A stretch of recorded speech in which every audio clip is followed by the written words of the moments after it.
3월 19일 금요일 오늘의 기도로 큐티 시작합니다. 하나님, 천지가 없어져도 영존하실 주님의 말씀을 전심으로 사모합니다. 시대를 분별할 수 있는 지혜와 계시의 영을 제게 허락하소서.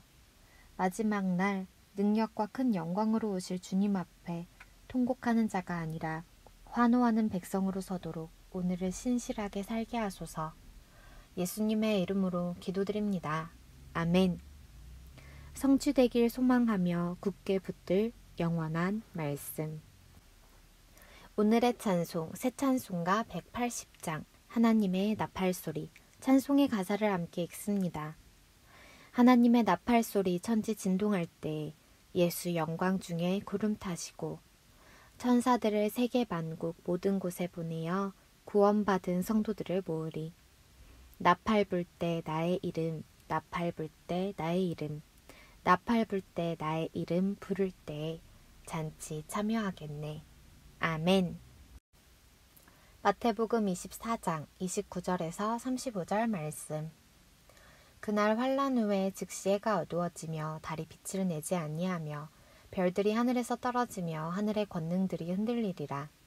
그때 인자의 징조가 하늘에서 보이겠고 그때 땅의 모든 족속들이 통곡하며 그들이 인자가 구름을 타고 능력과 큰 영광으로 오는 것을 보리라.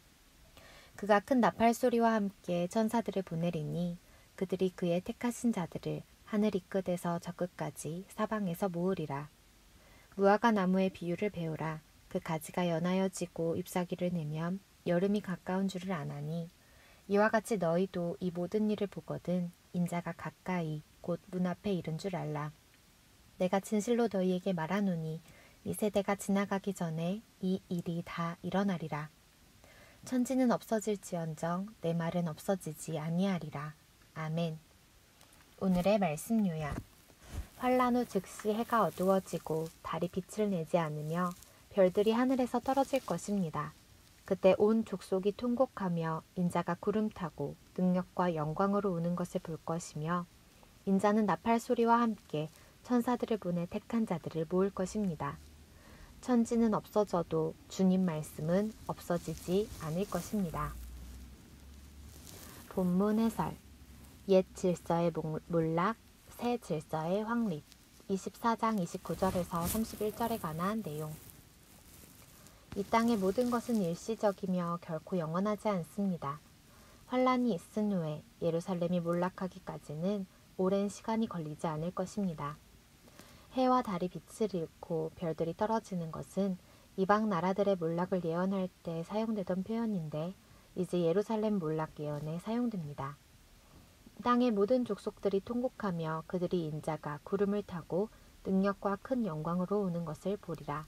라는 말씀은 예수님의 재림보다 예수님이 하늘에서 왕권을 얻으시는 것을 가리킨다고 봅니다. 하나님은 구원을 드러내기 위해 사용하시던 옛 언약, 옛 질서를 폐하시고 그리스도를 통해 새로운 시대를 여십니다. 그리스도로 인해 세계 도처에 수많은 교회와 성도가 존재하게 된 것이 놀라운 변혁의 증거입니다. 오늘 본문 해설 내용 중 위에서 5번째 줄.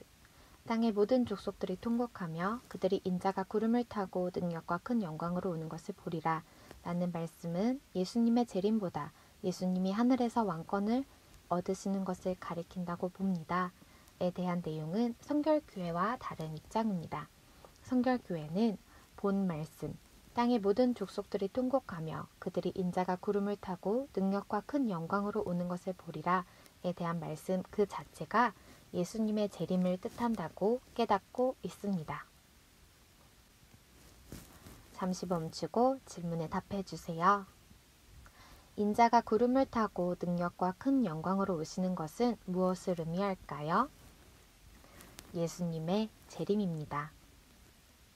내 삶에서 왕이신 그리스도의 통치를 어떻게 경험하고 있나요? 우리 각자의 답을 해봅시다.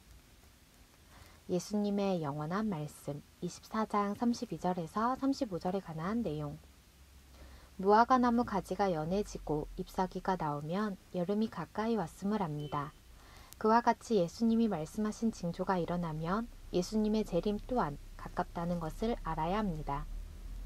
예수님은 이 세대가 끝나기 전에 이 일이 다 일어나리라 라고 말씀하십니다.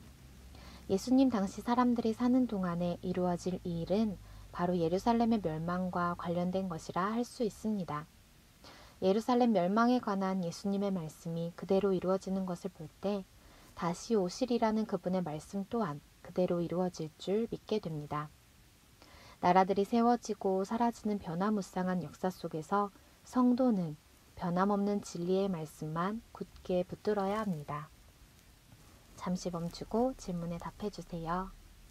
예루살렘 멸망 예언의 성취와 주님 재림의 성취는 어떤 관련이 있을까요? 밑에서 5번째 줄. 예루살렘 멸망에 관한 예수님의 말씀이 그대로 이루어지는 것을 볼 때 다시 오시리라는 그분의 말씀 또한 그대로 이루어질 줄 믿게 됩니다. 변화무쌍한 역사 속에서 내가 붙들 불변의 진리는 무엇일까요? 오늘 말씀 가운데 깨닫게 해주시는 것을 따라 이 질문에 답해 봅시다.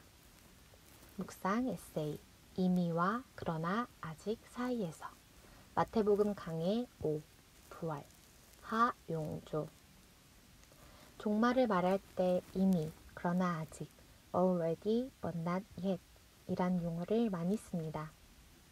어떤 상황은 이미 종말이 이루어진 듯 보입니다. 그것만 보면 예수님이 내일 당장 오실 것만 같습니다. 그러나 아직 아닙니다. 이 두 가지 개념을 잘 살피지 않으면 우리는 균형을 잃은 극단적 그리스도인이 되고 맙니다. 종말은 이미 시작되었습니다. 주님 오실 날은 가까이 왔고 모든 종말의 표징은 전 세계적으로, 국가적으로, 개인적으로 이미 이루어지고 있습니다. 주님은 곧 도적같이 오실 것입니다. 그러나 그날과 그때가 언제인지는 아무도 모릅니다. 여기에 그리스도인 삶의 현 주소가 있습니다. 주님이 오신다고 모두가 사업과 직장과 학업을 그만두고 산으로 올라가야 한다는 뜻은 아닙니다. 그러나 아직을 모르는 사람들이 그렇게 하는 것입니다. 그렇다고 주님 오실 날이 멀었다면서 먹고 마시고 세상 쾌락에 빠져 산다면 이는 이미를 잘못 이해한 것입니다. 그리스도인은 이미와 그러나 아직 사이에 있기에 이 두 가지 모두를 기억하며 살아야 합니다. 주님 오시는 그날까지 그리스도인에게 이 땅은 영적 전쟁의 현장입니다. 종말의 때를 준비하는 지혜로운 그리스도인은 경건함으로 깨어있기에 힘씁니다. 이것이 주님을 기다리는 거룩한 신부의 모습입니다. 한 절 묵상, 마태복음 24장 32절에 관한 묵상. 무화과 나무의 잎을 보고 계절의 변화를 준비하듯 예수님은 세상과 역사의 여러 징조를 보고 인자가 가까이 이른 줄 알아차리라고 하십니다. 그러나 저녁 노을이 붉으면 다음 날은 맑고 아침 노을이 고우면 곧 날이 굳을 것을 아는 사람이 얼마나 될까요? 자기애로 바쁜 현대인은 자연과 세상을 살피고 역사와 이웃으로부터 배울 만큼 여유롭지도 경건하지도 못합니다. 예수님을 만날 카이로스 때는 결국 도둑처럼 오고야 말 것입니다. 우리 삶에서 하나님의 심판과 자비가 미치지 않는 영역은 어느 곳도 없다. 헨리 라우웰. 오늘의 기도 드립니다. 하나님, 천지가 없어져도 영존하실 주님의 말씀을 전심으로 사모합니다. 시대를 분별할 수 있는 지혜와 계시의 영을 제게 허락하소서. 마지막 날 능력과 큰 영광으로 오실 주님 앞에 통곡하는 자가 아니라 환호하는 백성으로 서도록 오늘을 신실하게 살게 하소서. 예수님의 이름으로 기도드립니다. 아멘.